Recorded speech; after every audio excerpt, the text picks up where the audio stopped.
Welcome back to Grow Joyfully. It's garden tour Saturday. We've already been out in the pasture garden and we've picked very easily 50 or 60 pounds of tomatoes. I have a handful of cucumbers right here. I'm trying to get everything watered.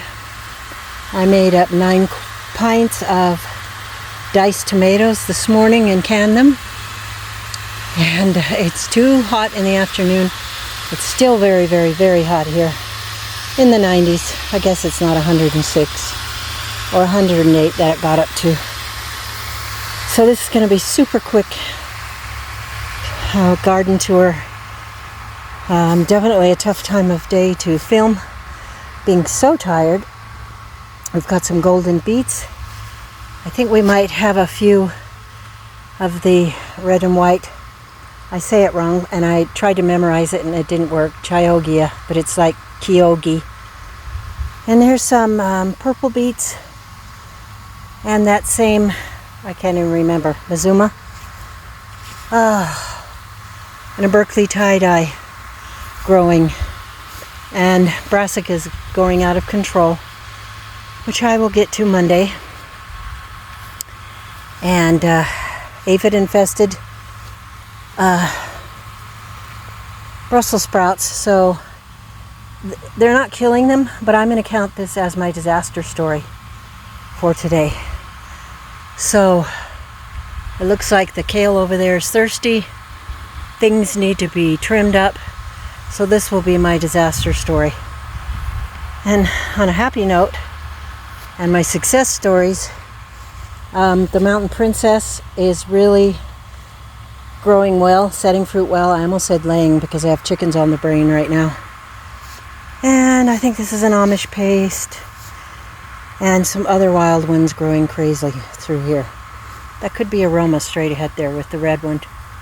And another Mountain Princess. I can't even speak clearly because I'm so tired. So, we did a lot out there in the pasture garden. My daughter picked the 20 nectarines that were in the nectarine tree. And we got a lot of tomatoes and cucumbers. Just trying to get things watered, keep things watered. And then, if we can tonight, once it cools down, we're going to try to mow all this. And yes, it is too much for us. But man, we're going to go down swinging and we're going to keep trying. Our other 4 kids have their own homes and their own yards and their own gardens, and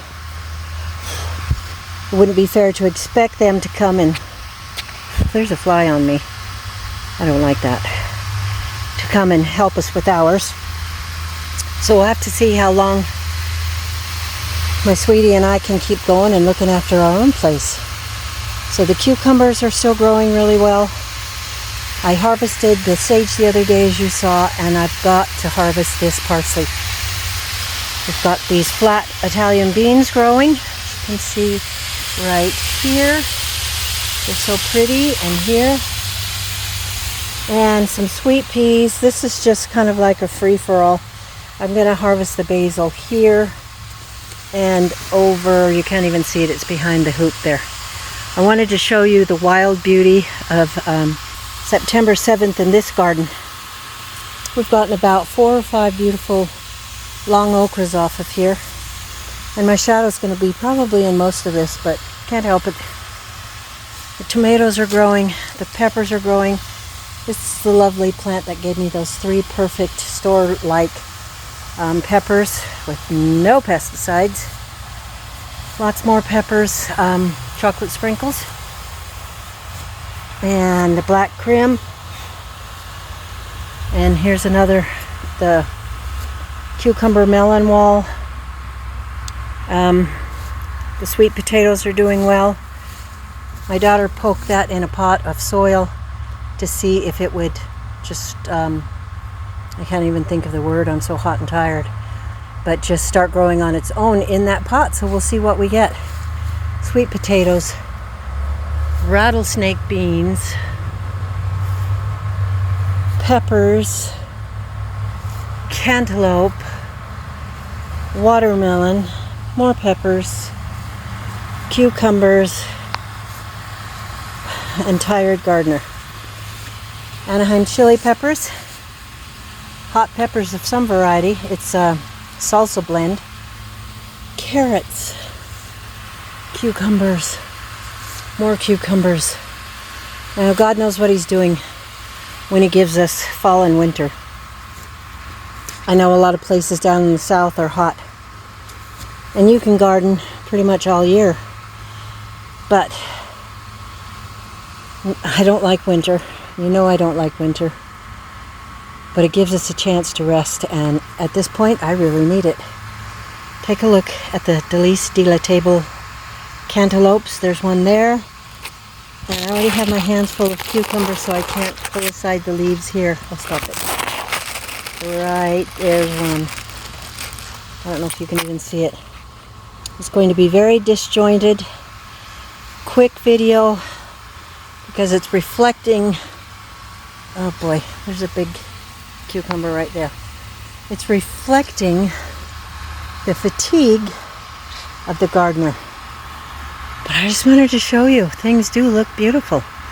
Wild, and almost too much. Bad time of day for us to be out here.